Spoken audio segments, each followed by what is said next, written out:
podcast called cEDH Podcast. I'm Blake. I'm Chase, and today we're going to be talking about the Commander unbans and new game changers.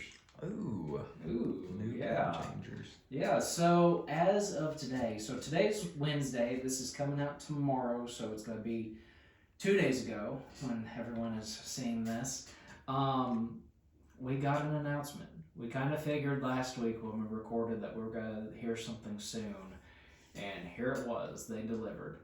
And so we got a unban announcement, updates on certain cards, and they kind of overhauled some of the game changers. And I don't think they really talked that much about the bracket stuff. I think that most of the people feel like it's in a somewhat decent spot, and they're continuing to evaluate things, but not a lot of changes have been made there. I think they may have talked about some things here and there, but we'll go through that as we go through this. So whenever this was announced, what were your thoughts right away?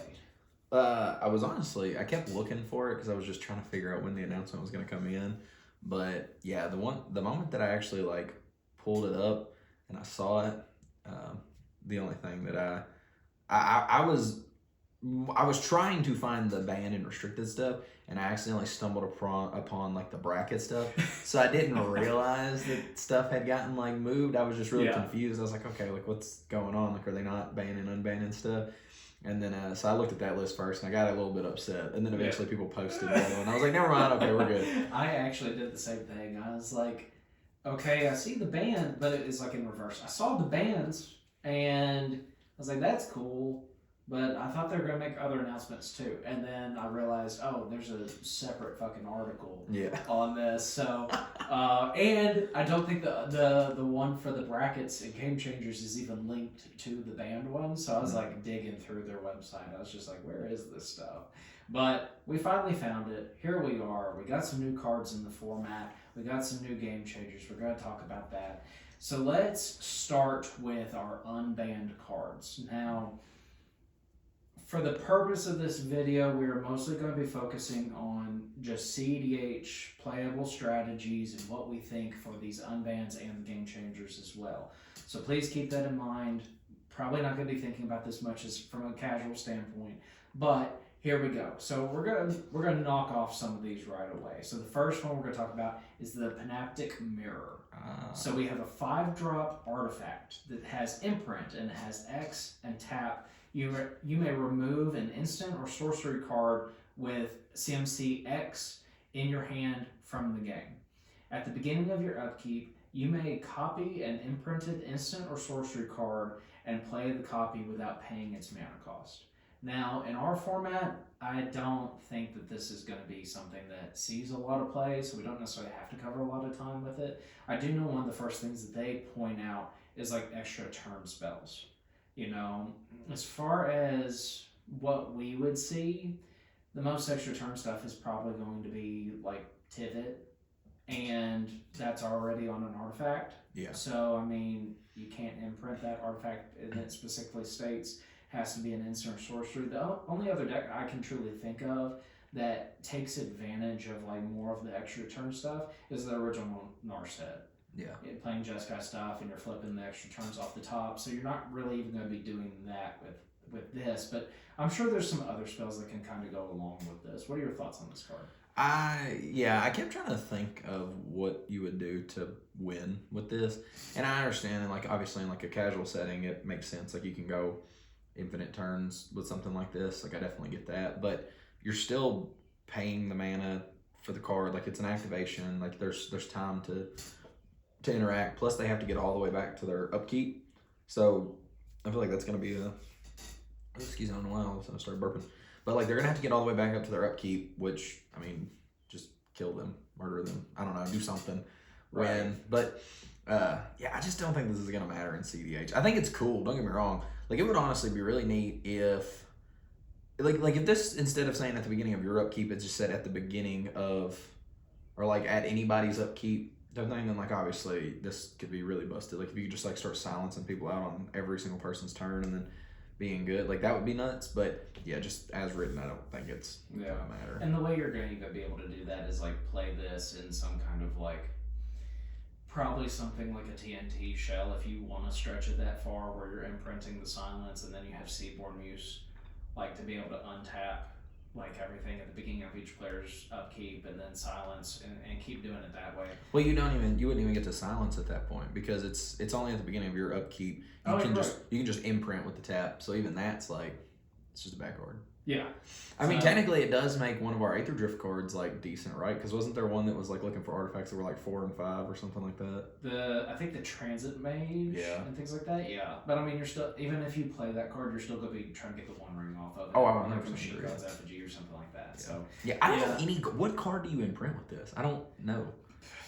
Fuck if I know. I genuinely have no clue. I don't know what you're paying 5 mana for the spell or for the mirror, and then you're paying the mana for the spell to then not cast it immediately. Right.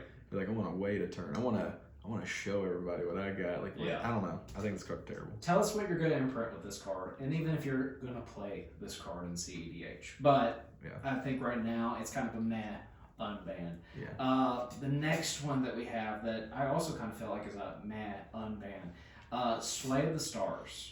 So this we have a 10-drop or a 10 CMC sorcery. Each player shuffles his or her hand, graveyard, and permanents he or she owns into his or her library, then draws 7 cards. Each player's life total becomes 7. So with this, all you're doing is shuffling everything back into your library, drawing 7 cards. Does this card get shuffled too or no? It looks like it does. It doesn't say anything about exiling it at the... Because I know with like, the only reason I'm saying that, I know with stuff like Yawgmoth's Will, for instance, like if you cast Yawg's Will, part of the resolution of the card is things hitting the graveyard get exiled, so then it will hit the graveyard in exile. But would the effect resolve first and then this hit the graveyard? I think that I could be wrong on this. I didn't know. Someone will tell me if I'm wrong on this. I think what happens is when the spell resolves, this changes from one zone to another, so I think it would already be in the graveyard, and then the effect would completely resolve. And I could be wrong on that, but as far as being playable in our format, no. Like, I think that being 8 and double blue is way too much. And I could see this being something in like a semi-casual setting or a really strong like blue deck. But if you're wanting to like play some kind of will effect, like you're gonna play the things like the Wheel of Fortune or Windfall or Time Twister, like Time Twister almost having that exact same effect, but like to completely restart the game and put everyone at 7, I think it's just it's not good enough for what we're trying to do. And then on top of that, like you're having to draw a fresh 7. It's not like you're getting the opportunity to mulligan your hands away. Like you can absolutely just get fucked on whatever 7 you draw, and then you're just stalling out the game. If someone's trying to play this in cEDH, you're just going for nothing but draws. Yeah. That's how I feel about this card. What you do is you imprint this on a Panoptic Mirror. Yeah. And then shuffle that after this has been in exile from the imprint. You shuffle everything back. That's right, yeah. And I did look up a ruling. It says this card won't be put into your graveyard until after it's finished resolving, which means it won't be shuffled into your library as part of its effect. And then another thing is changes in life totals are, we know this, but like changes in life totals are treated as life gain or life loss. So, technically if you're below 7, life gain, whatever. But if someone wants to play this and like do Valley Flood Caller and they're responding to a bunch of Bowmaster triggers, in response I'm going to flash this sorcery and then I'm going to let all the triggers resolve and kill you. Like I should have played this in my Narset deck so I didn't go to 0. Sorry, I didn't put it up there. It's all good. So, yeah, I just don't think it's going to be a card that we see at all. Yeah, no, I agree with you. I think the first one we talked about is probably slightly more playable, But. Well, and I do think that these cards, obviously, like you said, this is strictly from a cEDH perspective. I think these will be fun to play in casual. It could be kind of cool. Yeah. I'm sure somebody will get mad when this card gets resolved, but it will be. I still think it's going to be a cool little include for stuff like that. But no, I think they're fine. But I just don't think they'll see a play in cEDH personally. Right. So moving on. So I think the next one I kind of want to talk about is Braid's Cabal Minion. I kind of had a feeling. So for this is a 4-drop for 2 colorless and 2 black. We have a legendary creature, human minion. That's a 2/2, and at the beginning of each player's upkeep, that player sacrifices an artifact, creature, or land. Well, I understand why they unbanned it, kind of giving that I think part of the reason why they were doing some of the unbannings were for like nostalgic purposes. And that's one of the first things that they address here is that like even though they understand that like sometimes these games, if you're playing with Braids in the command zone, could be like abysmal, like it's still like a nostalgic feeling because of the character in the game and things like that. When this got unbanned, we had someone interested in like wanting to see a deck build on this one. Now, as far as cEDH goes, I don't exactly know how viable this card will be as a commander, and especially since you have access to Crick. Yeah. I think that if you're going to play a mono black commander, that's probably the best one to go off of that we have within our format. But yeah, as far as like a build on this, you know, I don't have anything definite for sure, but like I think what most people kind of come to mind for this is you're playing probably Staxy stuff. Yeah. Which is already been taking a downturn for like the past year within our format. And then, you know, you're not limited to tutors. You could do whatever tutors you want, obviously, like you're in black, so you have the best tutors. But it's like, what are the win cons at that point? And that's what I've been kind of looking at. Like, for example, like some you can do like the Villas and Shieldred type things within this, or like reanimate like Balfour type things, or Luke Gray Merchant stuff. Like you could probably find ways to do it, but again, like if you're going to be doing that, why not play Crick? Yeah. You know, and so the only other combo that I think is almost fitting that could go within a build like this that I've been taking a look at versus playing in a Crick. There are some like Chanismon combos that are within this. Obviously, you can't play Witherbloom Apprentice, but you can still play Professor Onyx. And then the other one that combos with that is the Sedgemoor Witch that like you can basically make infinite tokens. And then if you're able to like get through your turn after you've kind of either stacked out the board or made everyone sacrifice their stuff through this effect, now you have infinite tokens. You just sacrifice one of them and you just swing out. You know, so I mean, you could do that, and that's obviously like a good strategy within certain decks, like Kiki Jiki combos, or like Rocco, or even Atali, and like or Obnix. Let's play some of the dual caster lines. Like those are viable strategies, but when you're limited to just one color, and even though it's a really strong color, doesn't have the best win cons in just a monocolored deck, you're really stretching it thin. And I think that if you're going to play a mono black deck in cEDH, just go with that one. Yeah. Go with Craig. Yeah. No, I definitely agree with that. I think that's the difference between like what makes a good cEDH commander and just like a regular, just every like casual or wherever you want to put it on the spectrum commander. Like you need to either have something that is giving you some sort of like card advantage or mana advantage or something, or like a combination of the two, or whatever it is. Like it need, you know, win con in the zone, things like that. I don't see this being a win con. It gives you like no sort of advantage because eventually it does come back to your upkeep and then you're sacrificing stuff too. So I mean, okay. And then again, it's not like there's no mana or production or anything else going on. Honestly, the reason that I'm not gonna lie, this is gonna sound kind of silly. The thing about this that made me the happiest was just the text that they put underneath as like their explanation for it. I don't know if you remember when we talked about Dranith not being a problem and people were like, does to removal. Like everybody uses that excuse.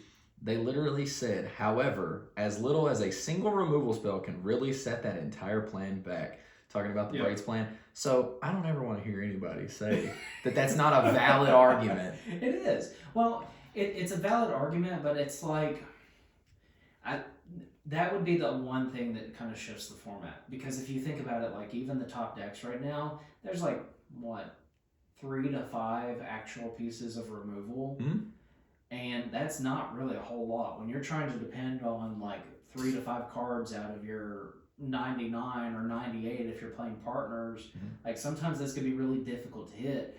But if they are allowing cards like this in the format, and say if it does take off, say Chase is fucking wrong and this is just the nuts commander, and now everyone's having to run like 2 extra pieces of either creature interaction like Strict Serenade or things like that to get rid of it, or running more removal spells, then that will obviously change things in the format. But right now, that's not what we're saying. This thing dies to like a response to a Bowmaster, like, or a response to a Ristic Trigger, flashing a Bowmaster, ping it on the ETB, and then on the draw kill it again, and then like you're shit out of luck on that. And then, you know, if someone's running Lightning Bolt, this is still a 2/2. Like, dude, you want me to be honest with you? What I would do is I would just let somebody play this and then just Talon Gates it.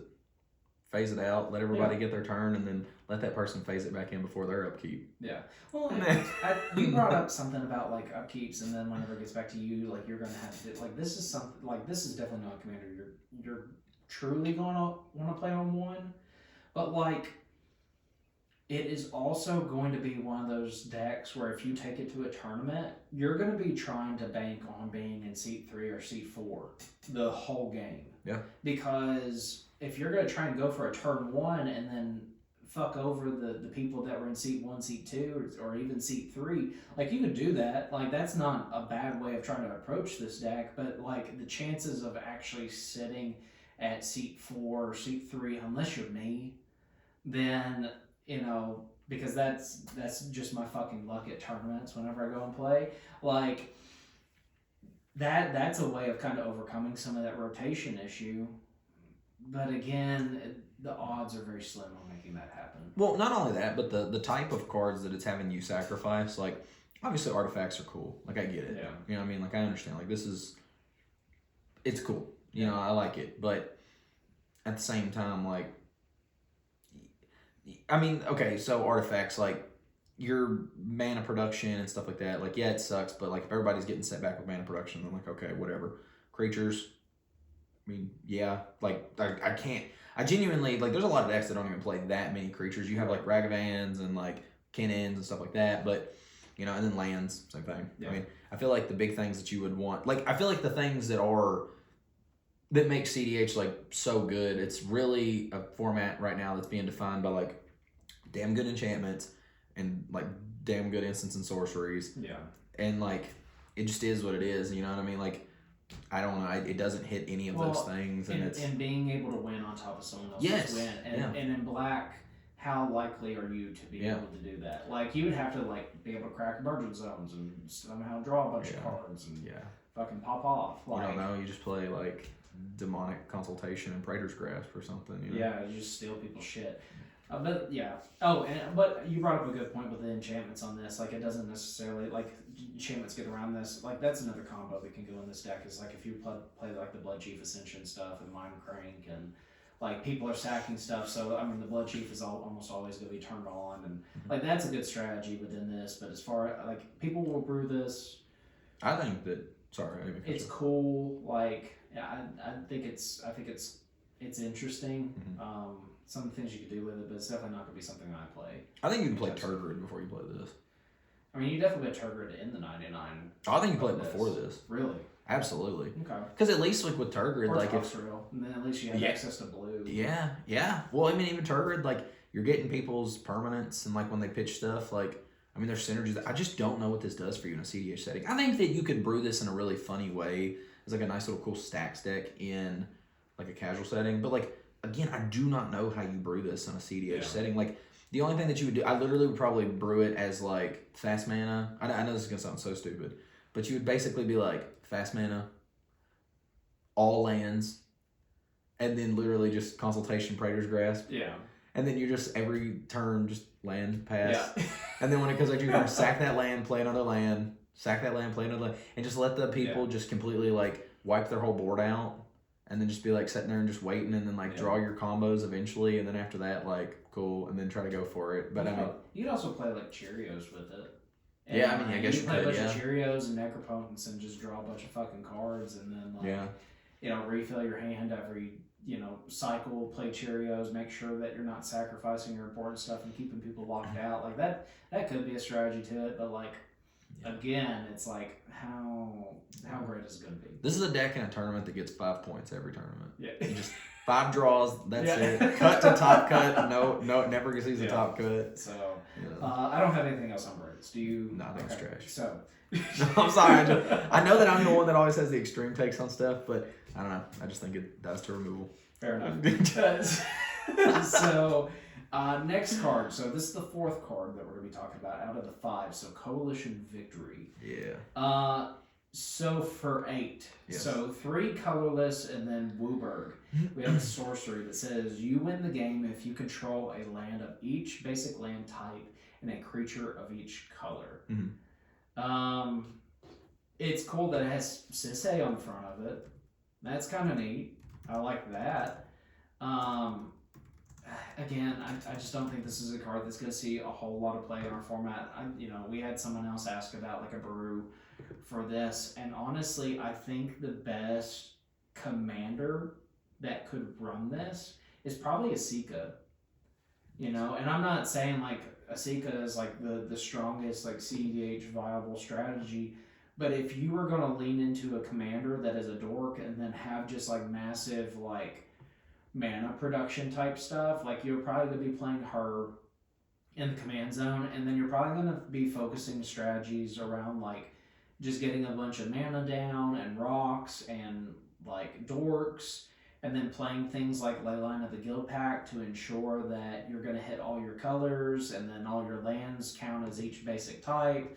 So I mean, I think there's a little bit of potential within that, but an 8-drop sorcery is hard unless you can find ways of just like straight up cheating this out and like making sure you have enough mana to like, even in cEDH, I'm like, there are times on turn 2 I can have Wooburg, but I don't think I can have 8 mana on turn 2 in that deck, like, so it's a bit of a stretch. It's definitely an interesting card. I do think it's cool that we're seeing another card in the format that's like you automatically win the game if this happens. Mm-hmm. So I mean, that's kind of nice, but yeah, 8 mana for this, and it has those kind of stipulations. Unless you go that route of like just playing Asika and trying to get it that way, but then you're better off just doing like the Thoracle and Breach lines and just playing like a 5-color good stuff pile anyway. It can be a little bit hard to justify it. Yeah. No, I mean, yeah. I agree with you. I mean, I think people forever, I think the reason that this card was so quickly unbanned is because of the fact that like people have been calling for this to get unbanned for so long, and it went up as like a signpost ban type card where it was like, hey, we just want this to be a symbol of like, hey, we do not want cards like this in the game that say you win the game. And they just like threw it up like again as a signpost, and people forever were like, hey, this shouldn't be banned. This shouldn't be banned. Yeah. So I think that was the reason that it got unbanned. I don't think that. I mean, I think it would be hilarious to see somebody win with this card. I think that's going to be hilarious because it will happen at some point. I know it will. Oh yeah. But this is like a bracket. This is not a bracket 5 card. I agree with what you said. It's one of those cards that everyone's like, hey, just unban it because it's not a problem. Like, we can get around it. And they even address like how easily it can be interacted with and things like that. Yeah, Coalition Victory is cool. I'm glad that it's off the list, but it's not good in cEDH. Right.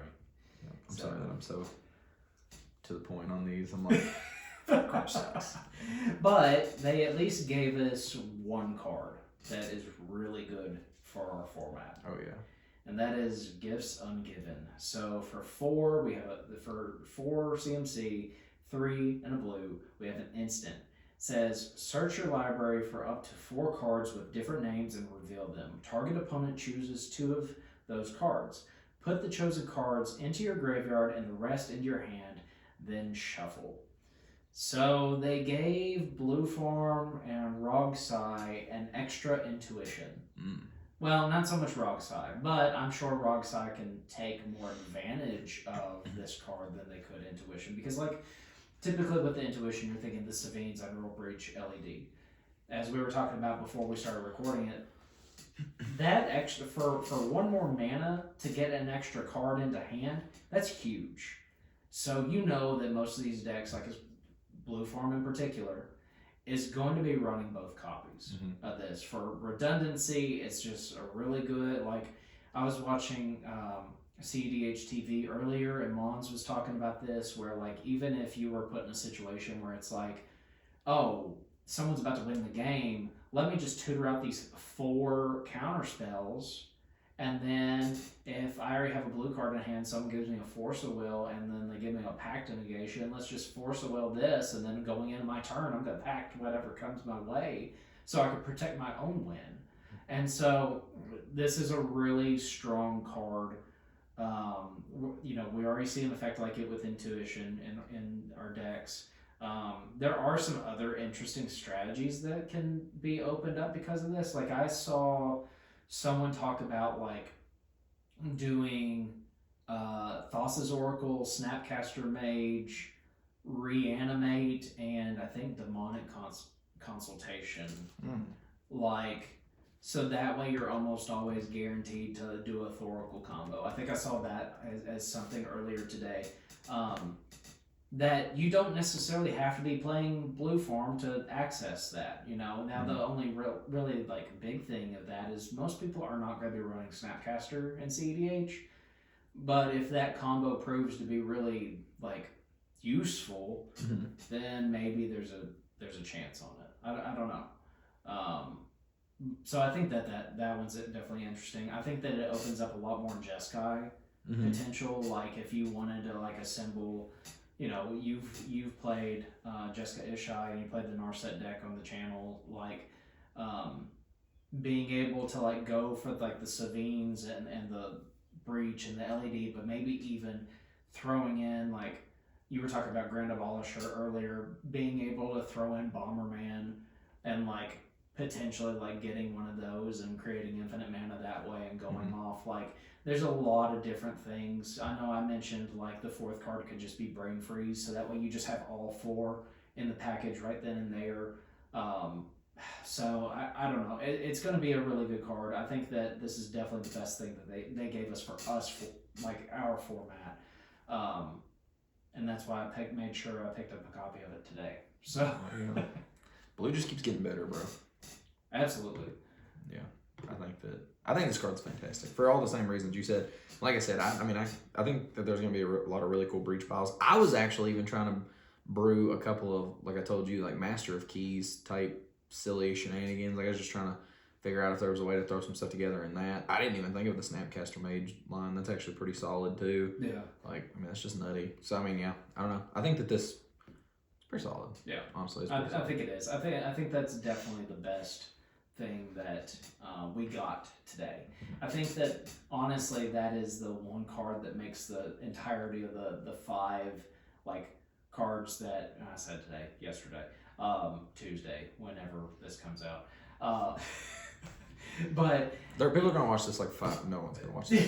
People are gonna watch this 5 years from now, and then they're gonna be like, yesterday. Yeah. I missed it.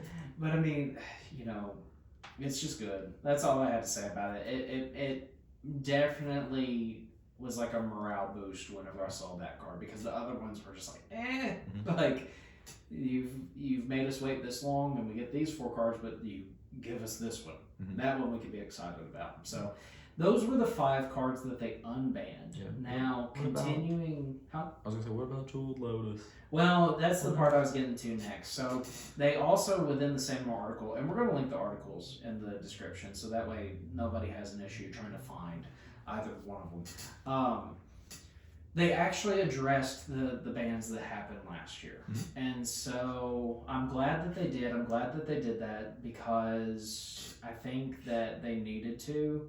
And that was the one thing I think most people have been curious on, is how they were going to handle the situation. You have a smirk on your face. Yeah, I think it's funny because I mentioned this in our video when we talked about everything, but I still think it's so funny how, like, they say on Dockside Extortion's Jeweled Lotus and Mana Crypt, there's another card that got banned with that lot, but it's like everybody said, they're like, fuck that bird. Like, doing Reddit. And I was like, it's just so funny that they list all 3 of those and then there's no Nadu. Oh, yeah. Well, and I think that I feel like most players agreed on that Nadu was kind of a problem, but at the same time, I think within cEDH, it wasn't. Like, there are a couple times I saw the deck pop off, but just as much as you said dies to removal earlier, or it can just be countered or things like that, it's a deck that centers so much around the commander, just like how whenever I'm playing Sisay or we see a Kennen at the table, or like even a Tibet sometimes, whatever it might be, those decks tend to fall apart when you just remove the commander or lock them out of the commander. Mm-hmm.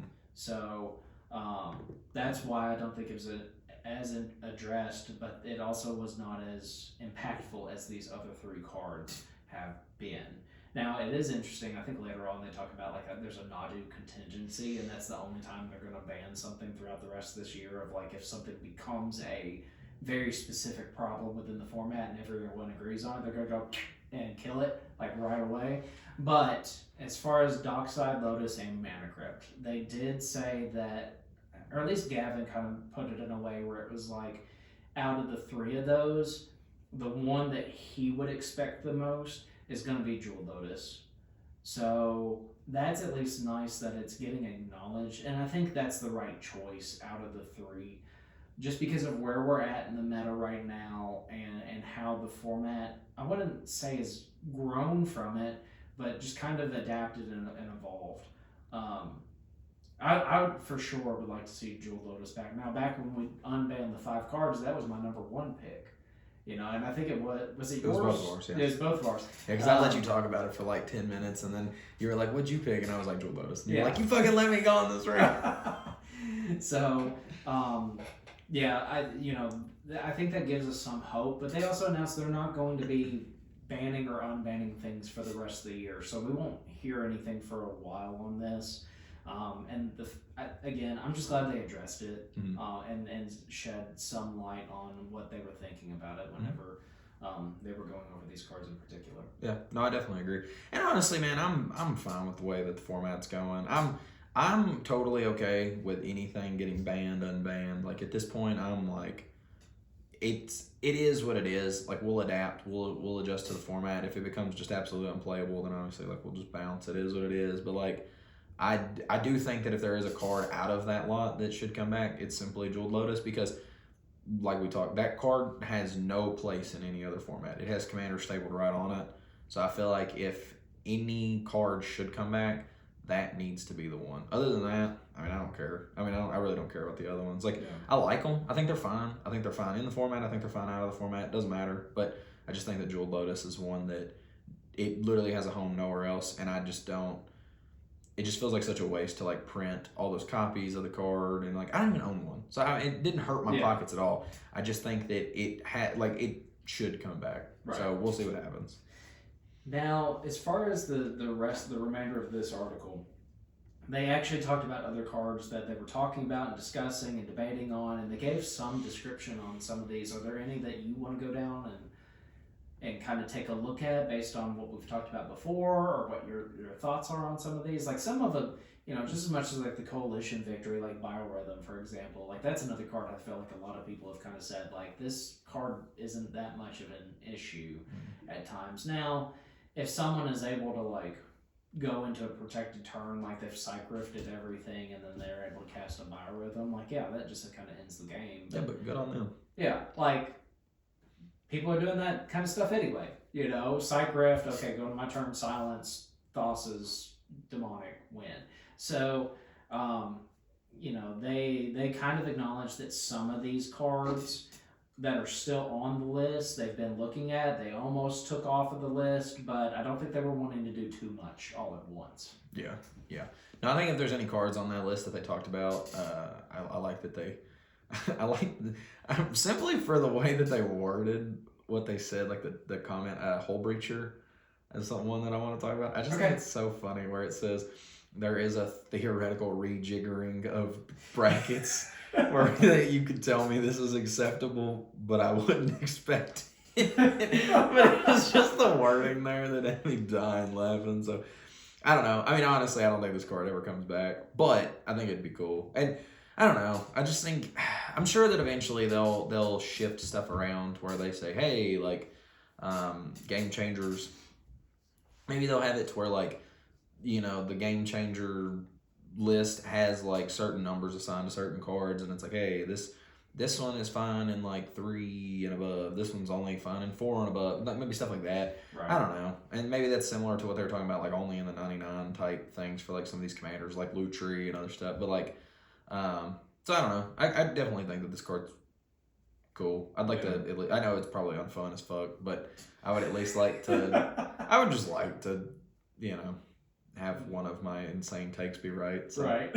So I picked this. I would like for some of my insane takes. Like I'm looking at Leovold. Like I kind of wish that they would just go ahead and unban it, but they did say unlikely to return on him, and I get it. Like their reasoning as far as like drawing extra cards and things like that. But again, it's just like I said earlier with the Braids comment. Like there's not a whole lot in the format. Like there are things in the format obviously that target stuff, but you're not seeing it in every deck, and because people are trying to optimize like the efficiency and trying to go faster and the consistency over some of the spot removal at times.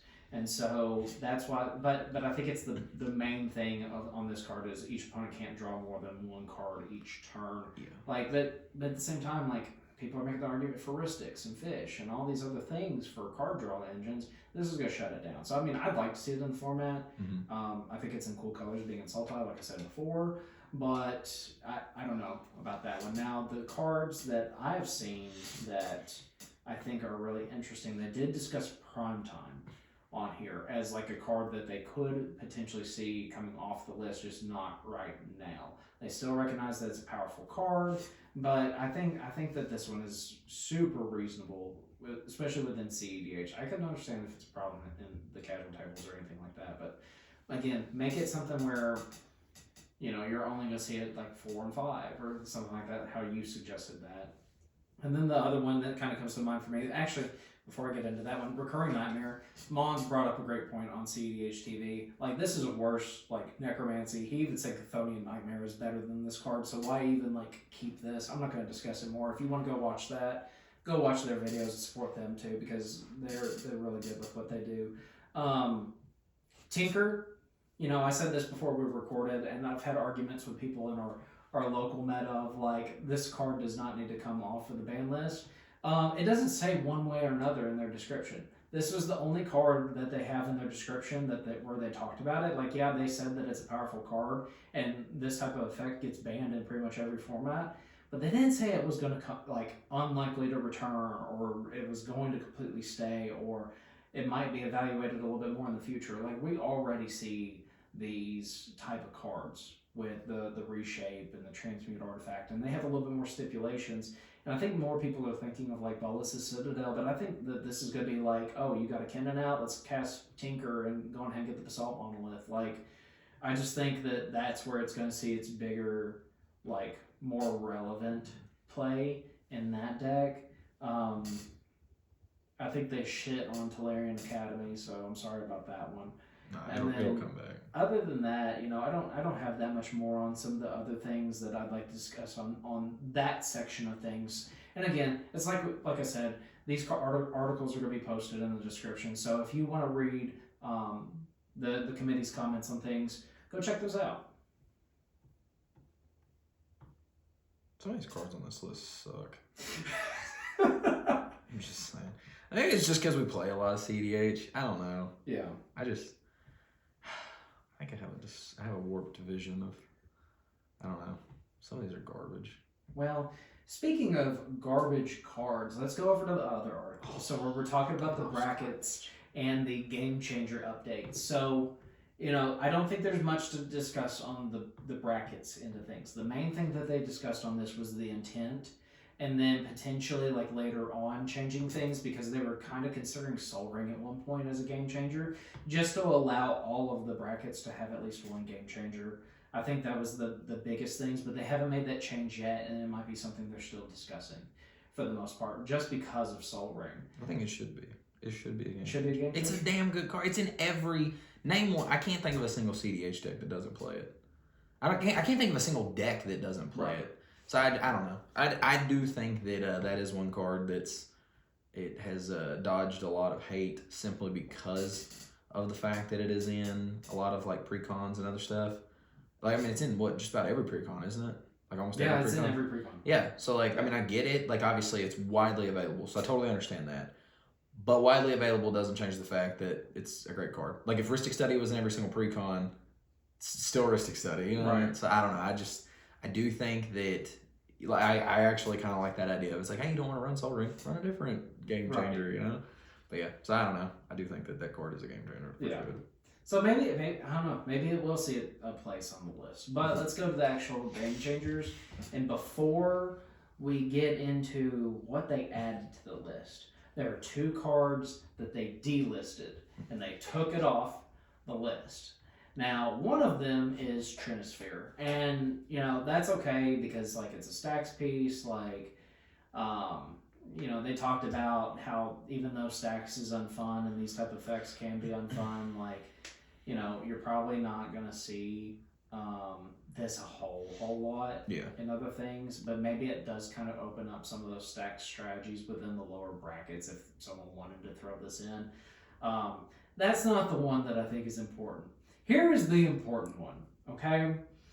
Whenever I saw that they took Trouble in Pairs off of this fucking list, I don't think I could have been any more excited. Because there are so many people that talk so much shit to us about how this deserved to be on that list and it was the best white card and ever. And so many people came to its defense and just basically said that we didn't know what the fuck we were talking about. Let's not gloss over what you just said there either. There were people that literally said, this is the best white card in the game. Yes. The best white card in the game. But continue.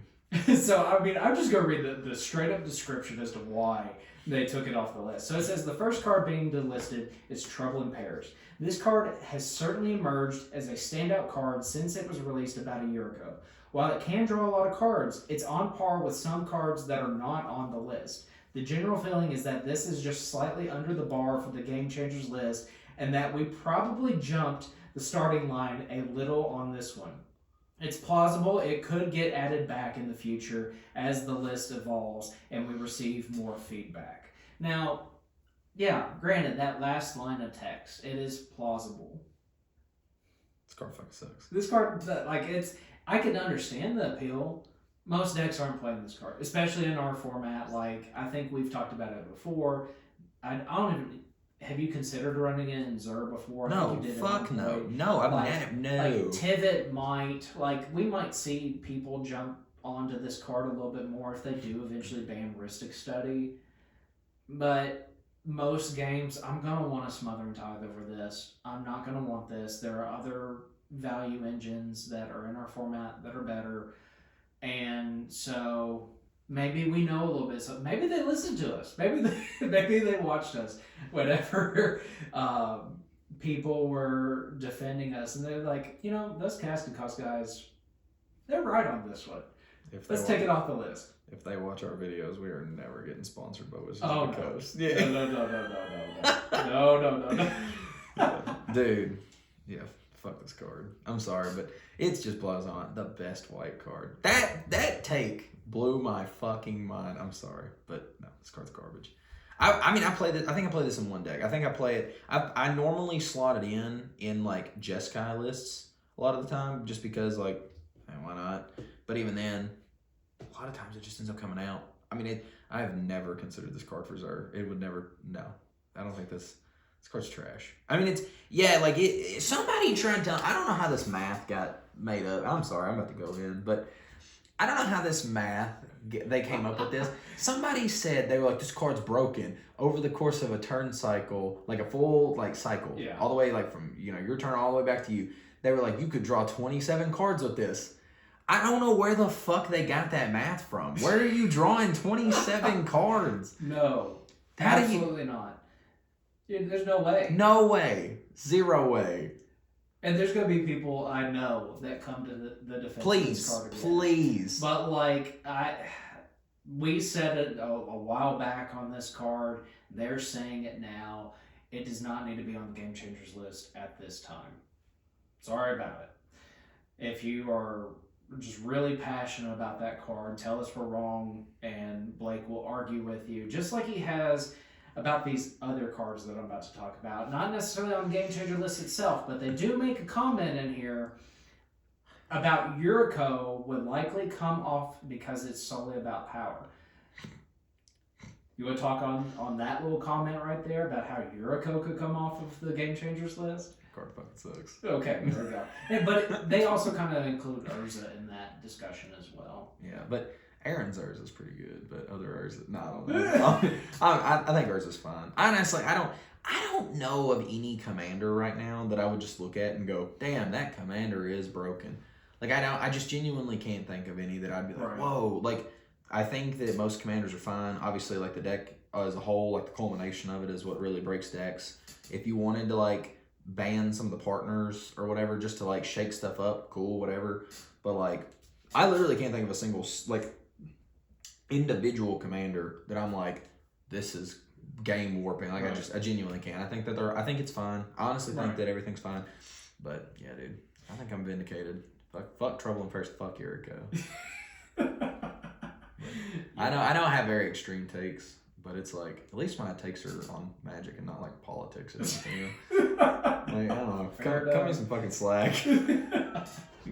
So let's go through some of these cards that they recently added. So within white, the main cards, aside from taking off Trouble in Paris from the list, the two, I think they added two, that they added were Teferi's Protection and Humility.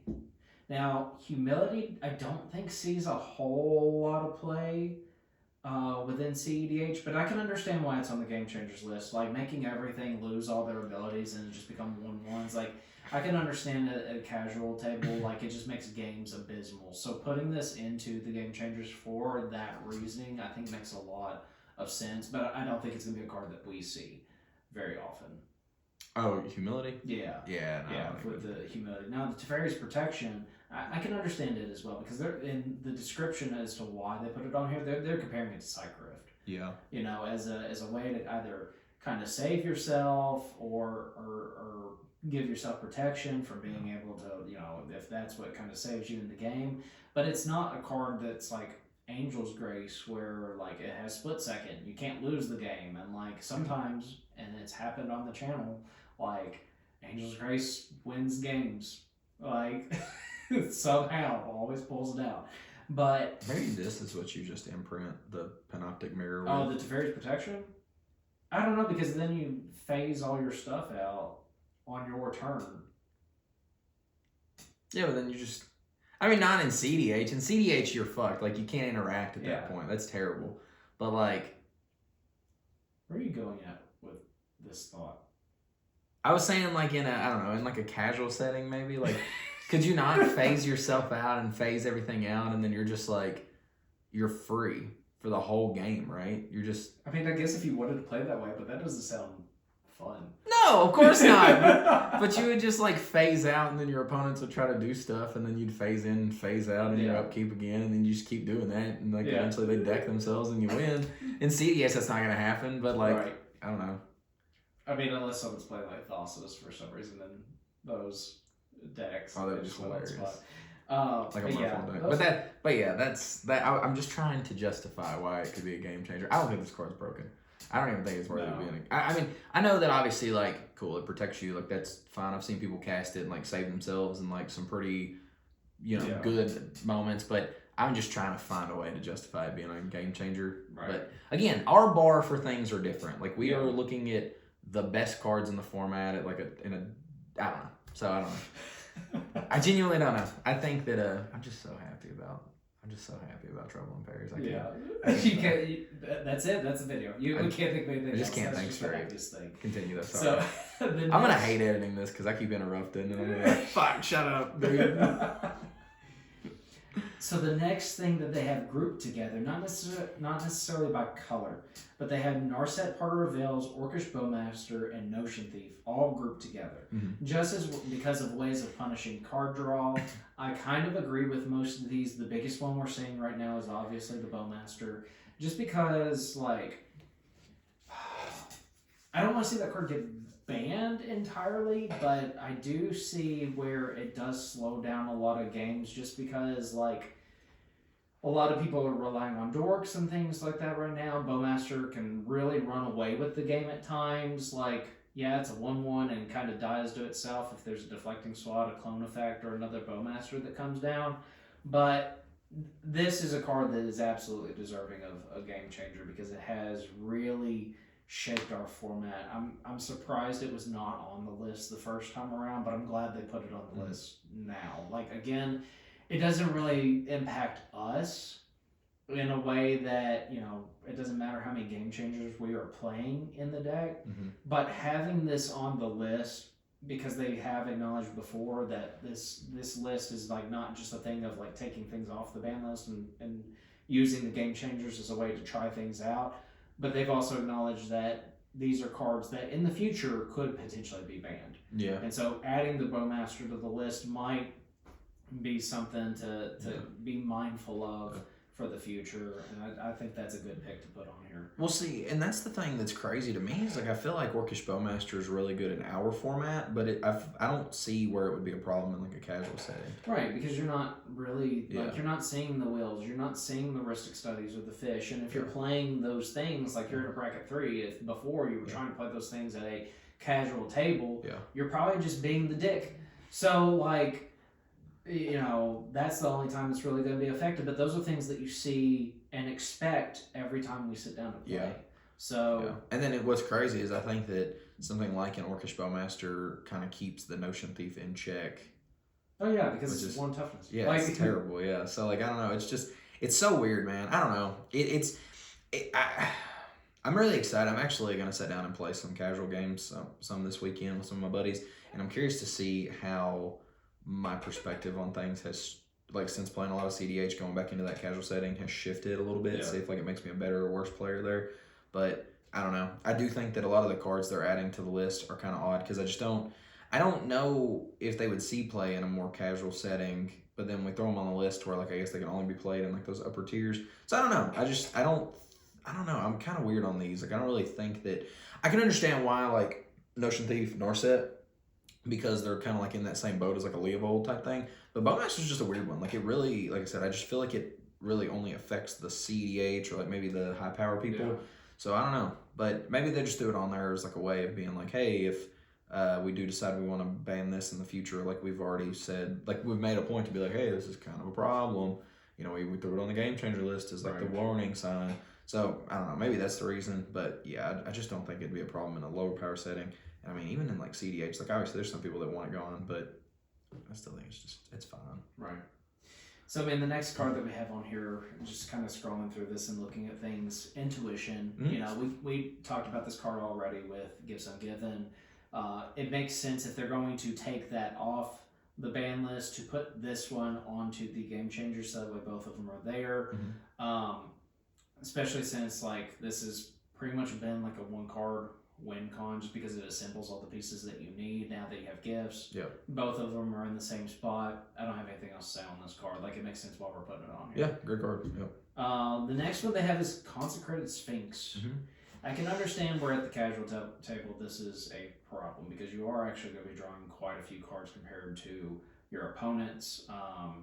You got a big old beefy boy that's giving you these cards and swinging for 4 every time. So I mean that makes sense why you don't want to see this in brackets 1 and 2, and why if like someone's playing in 3, they can pick this as 1. But really the only deck that we're going to see this in at our level is Kennen, and he's still on the list. They didn't make that change whatsoever. So it's going to be one of those cards that like if someone's trying to build like a bracket 3 Kennen, I feel like now we're going to restrict it a little bit more because we recognize that Kennen is still really powerful even in this bracket tier. Well, and even then, like this is one of those weird cards where like a lot of other cards will say like besides in your draw step, this is not a card that has that stipulation. So like, I mean, you're guaranteed just to, even if people don't draw, they don't have running a ton of draw effects. Like you're guaranteed to at least get 6 cards. Or even Bowmaster has that stipulation. Yeah, and that's what I'm saying. So like, this is one of those cards where like I definitely can understand why this one got banned. Like this one makes total sense. Right. So I definitely get it. And again, I feel like you would be more likely to almost hard cast it in that more casual setting because like you're not worried about tapping out for like holding up counters and stuff like that. You're just gonna throw it down, see what happens, you know. Yep. So, but it does die to removal. So. Yep, it sure does, doesn't it? So I mean, next one on here, and you talked about this one before. You were really surprised that this one wasn't on the list to begin with, but Necropotence. Yeah. You know, glad they put it on there. Makes sense. Like again, I think a lot of these game changers, it's not going to be stuff that makes. I'm not gonna say it doesn't make sense. It's not going to apply to us at all times trying to play in bracket 5. But I think where it does have a little bit more implications is in the future, are they going to be looking at these cards more as bannable cards? Then it starts impacting us. Yeah. So, no, and I definitely agree with that. I thought that the only reason I thought that this was weird is because they threw something like Ad Nauseam on the list and then they didn't throw this on. Right. Personally, I mean, depending on like where you're at, especially where the format's at, one's typically like I feel like I don't know how to explain this, but like they almost play into opposite. They play opposite at almost like in the format. Like whenever Necropotence is like really good in the thing to be doing, Ad Nauseam is probably just a teensy bit worse. And then when Ad Nauseam is the thing to be doing, Necropotence is almost like a teensy bit worse, if that makes sense. Mm-hmm. Like I feel like if you're trying to jam and go fast, Ad Naus is just like you're killing it. Right. Necropotence now I feel like is a little bit better. Like it's so I feel like it's seeing a lot more play, especially with like games taking longer anyways. You're able to cast that for like the black. Say what you were gonna say though. Something along those lines. Like I've seen lists here recently topping events for Blue Form where they're slotting in Necropotence even more. Yeah. I mean it's always been an option, but I feel like that's a recent change even within that deck too. Yeah. So I feel like I'm seeing more people come off of Ad Naus right now too, which is kind of interesting. So I don't know, but. Yeah, so I was surprised that this wasn't on the list, just like I was surprised I think like Mystic Remora that wasn't on the list, but like those were like the only two that really were just like whoa. Right, but and I think even later on, that's not anything that we necessarily have to discuss tonight. But they even address Mystic Remora as something that could eventually go on to here. Yeah. So next card, they put Deflecting Sword on here. So they were kind of limited in the number of red previously. They still are, but. Just as much as they were trying to justify the reasons for putting the free interaction pieces within blue onto the Game Changers list before, this makes sense to put on there for red. Like, I don't see a problem in that, especially since they've had like Force of Will, Fierce Guardianship, I think Force of Negation, and some other ones that were just free interaction. No problem there whatsoever. And again, like, there's going to be limited decks that can even run that. Mm-hmm. But it's still a really strong card, so I can understand why they don't want it in the lower tiers. Absolutely. As much. The next 3, now one of these is kind of odd. I think the reasoning behind it makes a lot of sense for the bracket purposes. But they group together Gamble, Crop Rotation, and Worldly Tutor. Just as far as like trying to limit the number of tutors that the decks are having in the bracket, like 1 and 2 slots. Again, having Gamble on here kind of makes sense because that's a Blue Farm card. That I don't see them actually like banning that card if they were to take a card away from either Rogsire or Blue Farm. But as far as like in bracket 3, that's fine. Worldly Tutor, again, like it can be a strong tutor at times, especially since the format, like even on our format, it's becoming more and more creature heavy. So I think that makes sense. The odd pick is Crop Rotation, I think. Now, maybe this is a pick of like almost directed at us just because of having things like the Rogthras deck like picking up more steam and Gaia's Cradle being more and more of an impactful card. But I mean, even that card is still on the Game Changers list. I don't know why they would put Crop Rotation on here though, even at the lower tiers. So if that's something that you all are aware of, let us know on that one. I don't have much there though. Yeah, and I genuinely have no clue like as far as this goes. I don't know, maybe it was because like I don't know, maybe, like I feel like it's kind of weird to say that Primetime is a really, really good card and then saying like Crop Rot's just it's like a 1 mana, whatever, grow grab, whatever land you want. I'm sure that there are some lands in the casual setting right now that are still like probably pretty decent. Like, I mean, we still, even if you're not running, I'm just trying to think of like certain cards, but like even in a casual setting, like maybe you're running like a Reanimator style or like a graveyard centric deck, you still have things like Shifting Woodlands and other stuff like that hanging around. Yeah. So like, I'm sure that that's probably popped up at one point. Like somebody's like, what about Shifting Woodlands? Like that's a really good card, and Crop Rot instantly grabs that, and then they're like, oh yeah, because I mean it can turn into whatever, right? So like you could technically throw like, I'm just trying to think. Like it could become like a Jink Taxis, and then you go to your step, or how like I don't know, just stuff like that, or just whatever. So I think that was just their way of being like, hey, like we'll just get rid of all the super efficient tutors, all the 1 mana stuff. We'll just snip it in the butt, get it, or what was it? Nip it, whatever. Nip it in the butt. Nip it in. Is it bud? Like a flower bud? Nip it in the bud. That makes more sense. Cool. I think I said butt. All good. Oh well. We're from Kentucky. We don't know proper English and that's why I get so passionate. We should. That's why I get so passionate about these cards, because I can't read. I go based off of the art. No, God. So moving on. So this is one I definitely agree they needed on the list. And it does actually kind of pertain a lot more to our meta. Oh yeah. And that is Seaborn Muse. Obviously, we're trying to play 4 and 5 stuff. Game changer stuff doesn't matter anyway. But again, if a card that we're looking at potentially like banning later on, just as much as last year, it was like Dockside format. I feel like right now we're in Seaborn Muse meta, and that's even how it was before Dockside was even printed. Mm-hmm. So Seaborn is just a really strong card. They already have Prophet of Krufix still on the list, so I mean, it kind of makes sense not wanting people, especially in the lower brackets, to basically get 3 extra turns based off your other players' turn cycles. Now, will they eventually ever ban this one? I don't know, probably not, but I think it is definitely a card that is deserving of being a game changer. Again, it's not going to impact us, but it is. Every single time we see a Seaborn usually being slammed down at our tables, we're going, fuck. So, but it dies to removal. It does die to removal. You have anything on the Seaborn Muse one? Or? No, I think it's a great card. I think great card, good pick to throw on Game Changer's list. Whenever it comes down, it does swing the game in one person's favor. I think that is probably the definition of a game changer. Fair enough. Some of these next few are green, so like the next one is like Natural Order. Again, just another tutor. I guess they didn't have this one on there before, but being able to cheat some big creature into play, like for 4 mana, I'm sure no, because that Vorinclex was even a game changer. But like being able to cheat and play stuff like that in a casual setting, like I could understand why. I think the reason this is even on here is probably because of something like Crater Hoof, honestly. And yeah, I could see that. I think that's probably the biggest thing at those tables that I see happening. But aside from that, like it's a decent card. There's a reason why they have it on there. It's just not for us. Like Leo plays in Solvala.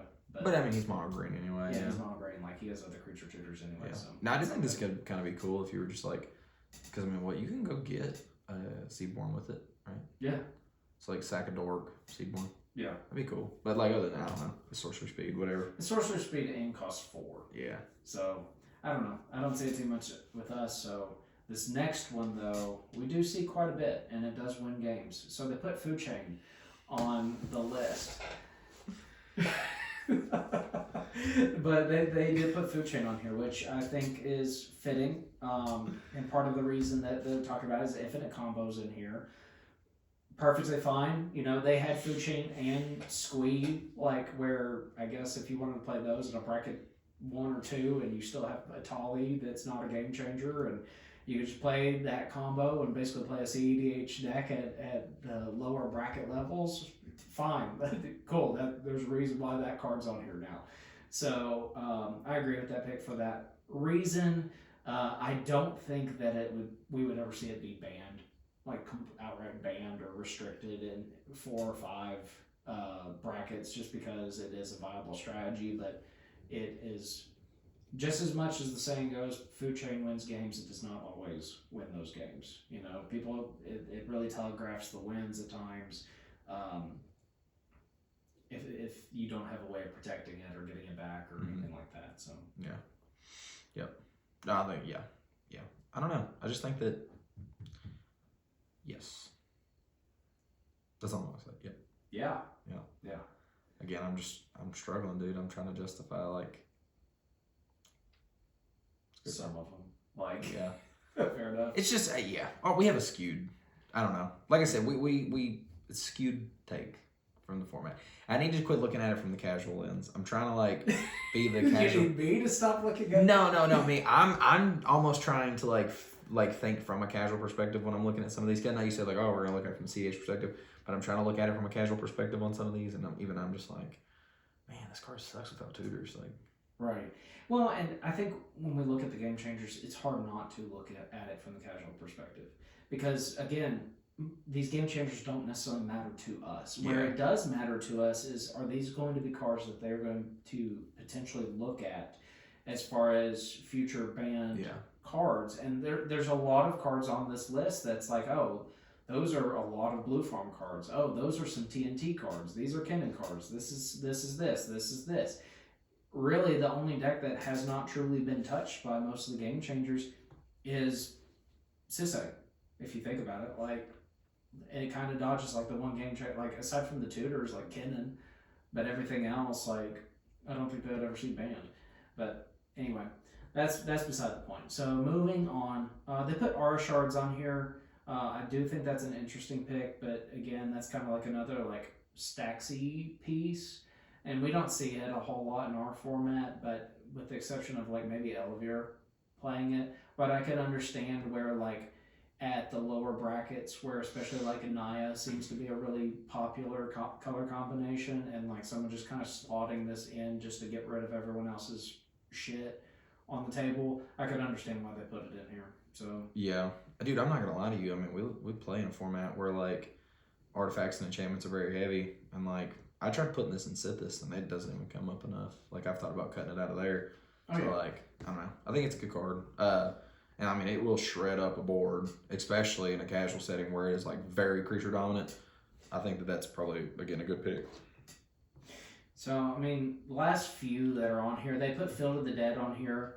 I don't even think that we're seeing this played in cEDH anymore because of Nadu not being in there. That was the main, like one of the main things in Nadu was playing this card in the 99 and just basically keep making creature tokens and getting infinite, more and more triggers, things like that.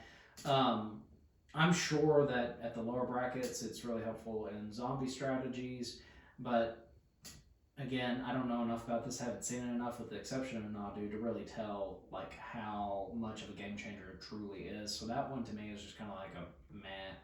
They threw it on there to throw something else on there. I definitely agree with that. And then the last one they have on here is just Mishra's Workshop. And again, like those, for anyone trying to go to tournaments where it's like non-proxy friendly, like hardly anyone's gonna have a Mishra's Workshop. I don't even know what decks mostly play it. I think Magda does at times, but other than that, like it makes sense why someone would. It makes sense why they put it as a game changer. If you were playing this at a bracket 1 or a bracket 2, probably makes you a dick. Just like I said earlier, that's why they put it on here. So yeah, that's the last one, and they have a lot of like descriptions on cards that they thought that they had discussed and thought about putting as game changers. As far as like Mystic Remora, they actually thought about taking Force of Will off. The wheels that are mostly played, even Necrodominance, Crater Hoof, Great Hinge, the other green tutor spells, the Green Sun, Quarter Calling, Finale, and those we clearly see in our formats, and I can understand how they're problematic in others. And then, just as we mentioned earlier, they even put Soul Ring down here as a consideration, but that was one of the reasons why they're thinking about changing the other brackets to make it to where at least all brackets could have one game changer. So nothing really on that, and it kind of looks like that they have some other things in the works, but They do say that we shouldn't expect to hear anything else until MagicCon Las Vegas, from around that time. So in mid to late June.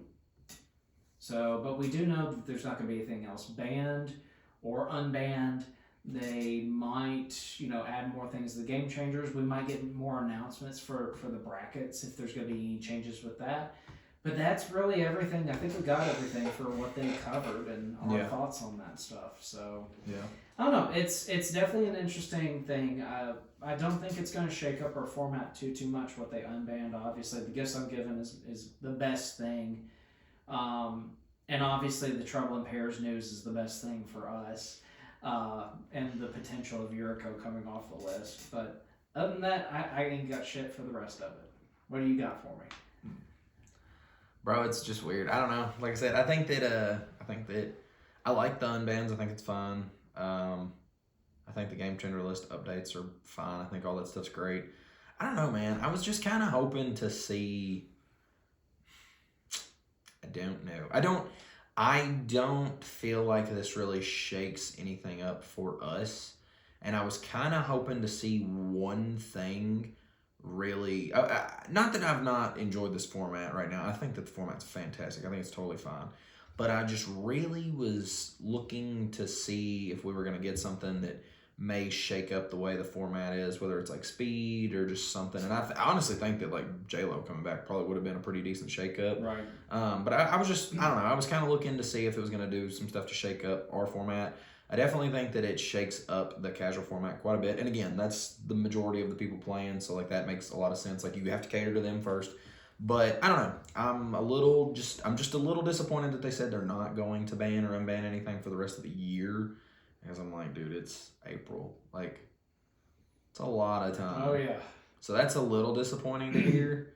A lot of people are probably really relieved at that. They're like, oh, yeah, man, no bans, no nothing. Like, I can, whatever. But, yeah, man, I don't know. I kind of feel like I'm just in a weird spot. Like, I'm excited to see what cards are going to be coming out in the sets to see if there's anything that does shift the format around or shake it up.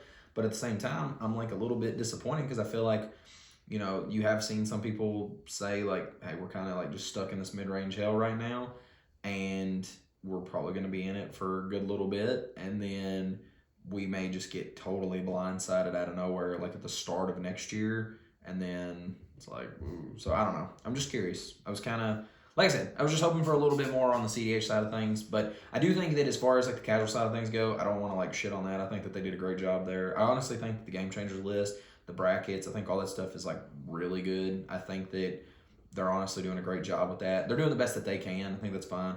But strictly from like a cEDH perspective, I'm just a little bit like, I don't know. It's kind of like you open that gift and you don't want to be ungrateful, but you're also like, it's the wrong color. Yeah. Fair enough. So it is what it is. Well, and I guess with all that being said, tell us what you all want, like maybe what you were hoping to come off the list, what you expected, maybe your thoughts on the Game Changers, what your thoughts on some of these cards are, what your thoughts on Trouble in Pairs being a shit card. Things like that. Let us know. Let's get a conversation going about it. But as always, thank you so much for watching. Please, if you like what we're doing, like, subscribe, and as always, go play some cEDH.